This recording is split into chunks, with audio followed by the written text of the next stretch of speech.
Yeah, it's been a month. We should probably do good on this one. Um, I'm John, I'm Amanda. and here's our story.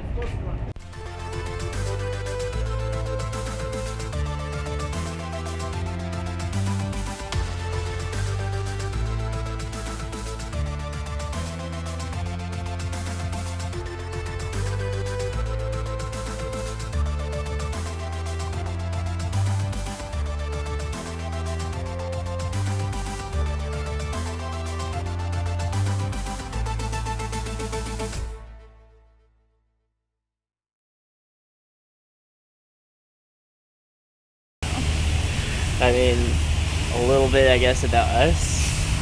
Makes sense. Probably the boat. The puppy. Okay.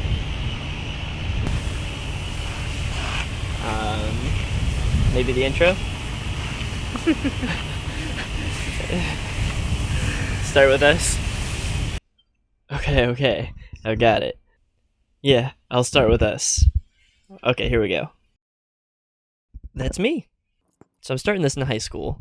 I did ROTC for a while, not too important, but it explains my experience at UCF. I started on an Air Force scholarship, studying aerospace engineering.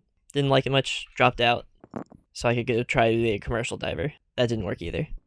So then I tried to enlist in the Navy as a EOD tech. Didn't work. Then went back to UCF for marketing. Didn't like that either. Then I tried Color College. I didn't keep that either. Then I landed in IT. I loved programming, and this is actually a cool app I made. More on that later. But graduated as an interdisciplinarian. Had a lot of jobs too. Worked as a graphic designer for a bit. Stacked some hay. Worked as a scuba instructor for a while. Became a CNC machinist.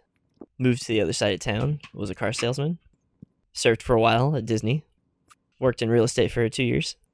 And ultimately landed as a solution architect in the technology field.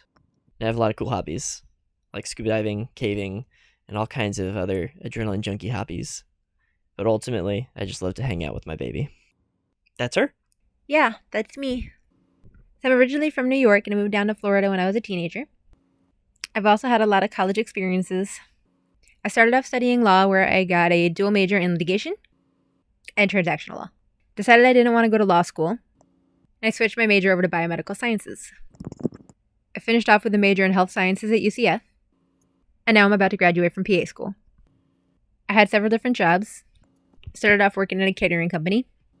Then I was a server at Planet Hollywood in downtown Disney. After that, I moved on to bartending at T-Rex. And then I became a bartender at the Boathouse. Then I started working as a CNA to prepare for PA school. I have a lot of different hobbies: horseback riding, rock climbing, scuba diving, but I like a little downtime too and love hanging out with my baby. And this is Ember. John decided to bring Ember home for me during finals week in PA school. But to be fair, she loved her. I do love her. So now we have a crazy puppy. Ember is a 1-year-old Australian Shepherd with tons of energy. And a buttload of personality. I brought Ember home when she was 8 weeks old. Amanda was very worried that she wouldn't have any personality because of how often she slept. Now Ember is nonstop. We weren't sure how she was going to take living on the boat, but from our experience in the yard so far, she loves hanging outside in the sun and in the wind, and she's very happy out there. It took a little while to get Ember interested in the water, but now she loves swimming. And here's us. Amanda and I first met when I taught her scuba class. This isn't when we actually started dating, and it's actually a topic of debate for us. That's John standing as far away from me as possible. Here's me during my scuba class, and as you can see, the instructor teaching me is not John because he gave me away. Well, she's a pretty girl, and there's a thing about dating your students. You gave me away. But a couple months later, Amanda came back and started working at the same scuba shop. And this is the last photo of us before we started dating. And since those days, we've had many adventures together. Even since the early days, we did all kinds of things together. And within 6 months, we were engaged. And that was just the start. And we finally tied the knot a couple years later. And though that was our favorite stop, the adventure continued. Next, we decided to flip a house. After the sale, we moved to South Florida for PA school. We bought a new trailer to save money on rent. And now we have something to travel in. But the water has always been our favorite place, so we decided to get 2 jet skis.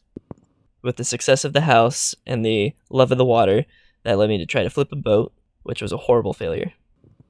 Another huge part of our story together is our 6-month backpacking trip in Central America. We started in Florida and worked our way towards Texas. That's where we walked over the border into Mexico. From there, we traveled to Puerto Escondido, where we stayed for a few weeks. We got to experience some cool tours of local cave systems and canyons. From there, we went to Oaxaca, where we saw some cool Mayan ruins, some waterfalls, and had the most stressful part of our journey. This is Antigua, Guatemala, where we stumbled accidentally into Semana Santa. This was by far the most culturally enlightening experience we had.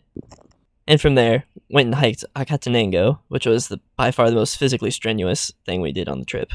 We got to hike more than a mile in elevation and spend the night on top of a volcano. After that, we went to our favorite place, which was Utila. Utila was an island in Honduras where we got to do a ton of diving. And we stayed there for at least 2 weeks. After Honduras, we moved on to Leon, Nicaragua, where we got to have more volcano fun. Volcano boarding's a lot of fun. Amanda made it down all the way on her first try, while I tumbled down half the volcano. Combining our previous experiences with our trip, plus a story from another young couple, we were inspired to find a catamaran of our own. This is Mahi Mahi, a 1962 48-foot CSK catamaran. We had Mahi Mahi for over a year and constantly fought to keep her afloat. And we had to bail her out 5 times. Finally, we decided it was time to put her on the hard and get to work. Our favorite tools in the beginning were a router and a sander, and it took 2 months before we started to build her back up. It's been a long road so far, but we've managed to fight through it. And this is how far we've come. We've cut out and replaced 17 holes, sanded all the paint down to the fiberglass, and are ready to start building our lives. While working on the boat, we came across a lot of really cool artifacts, including catalogs that featured Mahi Mahi, a photograph of when she capsized, which features Rudy Choi walking on the underside. The original owners of Mahi Mahi took her out to sea the USS Enterprise. When the ship had passed, a strong wind caught her sails and capsized her. The owners had lost Mahi Mahi at sea and gave up their search. When Rudy Choi heard what happened, he rented a helicopter and flew up and down the East Coast. He finally found her, floating off the coast of Jacksonville. He brought her back to his shop, where he refitted her and sent her back out. We even have some cool letters between Rudy Choi and the next owners. In addition to those, we also found some really cool architectural drawings, schematics, and illustrations. We even found the captain's log dating back to 1965. The log had lots of good stories about Mahi Mahi, some about racing her, others about taking family trips to the Bahamas. A couple of those stories weren't as happy, accounting for bad storms and dragging anchor and waking up on the rocks. And of course, with any adventure this big, we plan to take you guys with us. We started our channel originally as Marooned by 5, and planned to cover all of our adventures. We realized that it was big enough to have a channel of its own. After a lot of discussion, we finally decided that we would rename Mahi Mahi to Black Pearl. We're both big Pirates fans, and both stories have a lot of similarities, so we decided that it was a good fit for us. After a few days of thinking, we finally landed on a design that captured everything we wanted to. Everything from Mahi Mahi's history and our desire to travel, and even a token of our faith. We're super excited about how it turned out. We look forward to recording our journey and sharing it with all of you. We hope you've enjoyed our story and look forward to seeing you out there. Until next time.